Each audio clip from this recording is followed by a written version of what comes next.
Welcome everyone, welcome to the channel, welcome to Lab Edition. So how to reset your Windows Photo Viewer.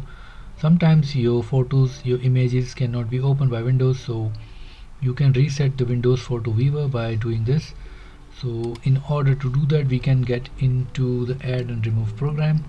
So if you just type add and remove programs in the search bar, you will find this. So here in the apps and features, you have to scroll down all these softwares. I already installed this, so we have a list of file.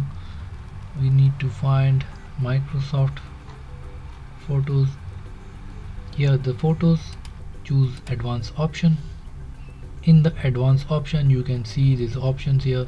So we have reset and repair and reset also, and uninstall this, but we can just reset it. This will permanently delete the app's data and on this device, including your preferences and sign-in details. So we can just do that. Microsoft Windows Photos, I didn't sign in with that, so we just reset that, and it's definitely gonna help you to increase the speed of the computer and opening and closing the Microsoft Photos and images and the PNG file, and that's how you do it. Thank you for watching tutorial videos. Please subscribe to the channel and stay tuned for more.